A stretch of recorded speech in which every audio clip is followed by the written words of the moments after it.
Esselamu Aleyküm ve Rahmetullahi Teala Berekatuhu. Hürmetli kardeşler, aziz bacılar, Allahu Teala bu güzel Ramazan ayda tuttuğu oruçlarımızı, kıldığı teravih namazlarımızı, verdikleri sadakalarımızı, ettiği dualarımızı kabul ederek ölenlerimize rahmet, hastalarımıza şifa, malımıza, mülkümüze, ömrümüze bereket koysun. Allahu Teala bizim derdokaz kendi olsun, rayonumuz olsun, devletimiz olsun. Üzerimize gelecek fitne, fesat, bela, musibetten, hastalıklardan korusun. Kardeşler, bacılar, Allah razı kalsın. Maşallah, teravih namazlara güzel hürmete gelirsiniz. Ümit var, ahire kimi devamiyeti koruyacaksınız. Ve bu gecedeki vaazımız olacaktı. İnsan göründüğü kimi ol, olduğu kimi görünmek çok önemlidir kardeşler, bacılar. Çünkü bir bacımızın hansı ki başında tekiye koyan insanın alışverişinde aldatmak bu gecedeki vaaz etmesine sebep oldu. Hürmetli kardeşler, elbette bir misal getirmek isterdim. Bir binanın inşa olmasına 5 tane şey çok önemlidir. Birinci taştı, kubik, kerpiç, sement, kum. Ve 6. bir madde var. O olmasa hiçbirisi yaramır. Rastgele katmağa su olmasa, semetle kuma karıştırmağa su olmasa ne taş, ne kerpiç, ne kubik, ne kum, ne simit hiçbiri yaramaz kardeşler. Görünmeyen maddedir. Ancak başında bu su çok büyük rol oynuyor. Ve bir insanın da hacca gitmek, hacı olmak, alim olmak, hafız olmak veya da imam olmak, dindar olmak, başında çalma kimi büyük papak koymak, üstünde halat giymek, eğer kalbinde takva yoktursa, dediği sözle emel düzgün gelmirse, kardeşler, bacılar, ahlak yoktursa, dilinde sadakat yoktursa, hiçbiri yaramır. Ona göre biz daha da insanların başına takıya koyan, başı bağlı insanlara nifret uyanmasına, onlar hakkında gıybet etmesine ve biz başka insana leke düşmeye sebep olabiliriz.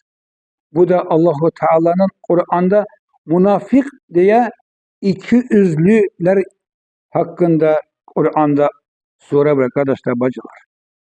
Ve ben hemşe danışanda çalışırım, hurafatla danışmayayım. Olduğu hadiseleri, gördüğüm, yaşadığı hadiseler daha da bize ders götürmeye ibret olsun. Ve kardeşler, bacılar, biz ne kadar başında takya olan, namaz kılan, oruç tutan insanlar, başı bağlı insanlar, ne kadar biz başka insanlara ibret olmalıyız. Ve bir olduğu hadise diyeceğim kardeşler, belki de bir 3 ay, 4 ay evvel gece saat 10'a işlemişti. Ali Abad taraftan bir meclisten kayırdırdım. Yolda Naibulah'a çatmamış tekerim bıraktı. Ve maşını kaldırıp teker çıkarttım. Bakıram bagajda olan zapaska o da bırakıptı. Bir kardeşimiz taksi sakladı. Dedi, kardeş ne oluptu? Elbette bizde, devletimizde Allah razı kalsın, her da teker bıraksa da, başına iş gelse de, Müslümançılık ona kömek etmek, onu yolda koymamak değil mi? Bir kardeşimiz dedi, kardeş, ben de diye teker lazımsa teker de var, her bir şey var.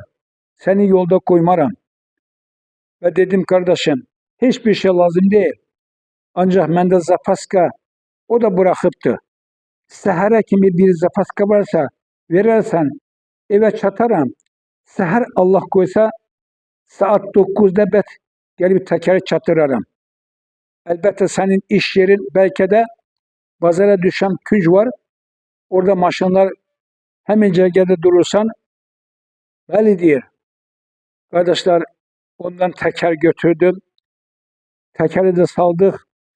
Ondan sonra ciro olarak 30 manat pul ona vermek istedim.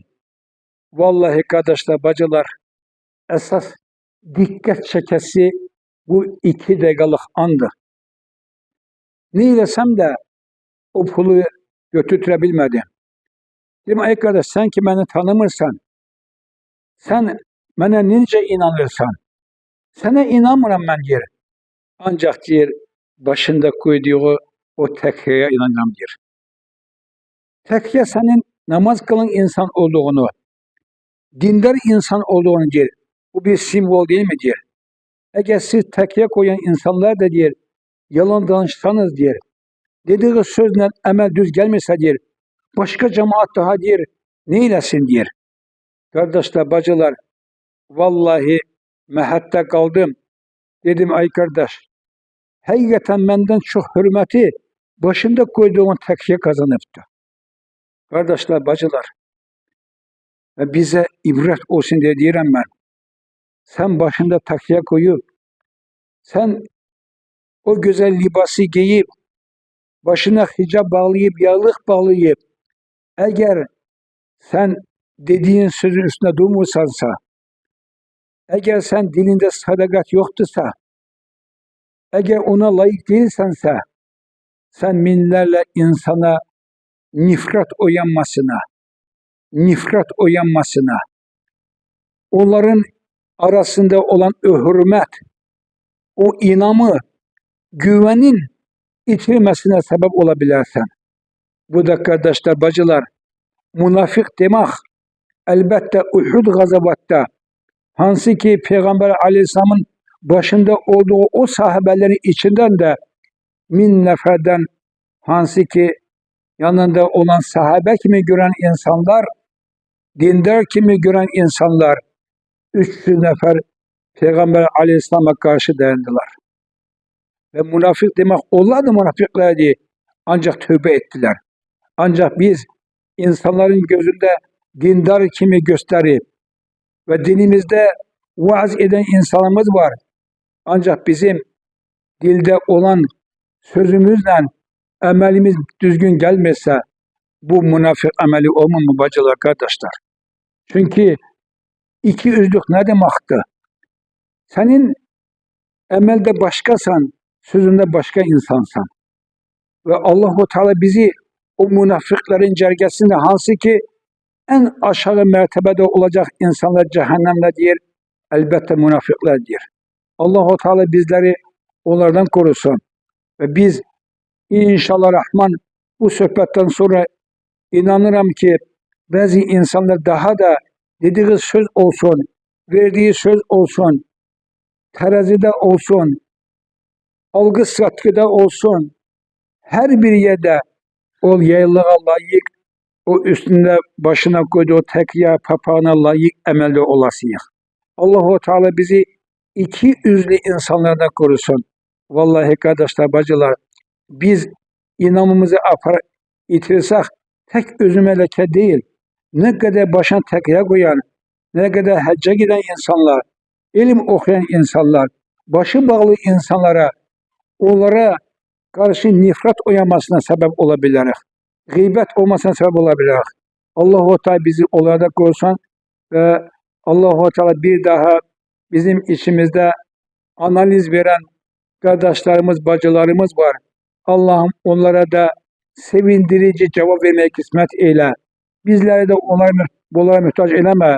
Hamımızın ne derdi varsa inşallah Rahman yegane derdi ki Allah-u Teala bizleri bu ayın sonuna kimi bütün günahlardan kurtulup Allah razı kalacak kullardan etsin. Vesselamu aleyküm ve berekatuhu.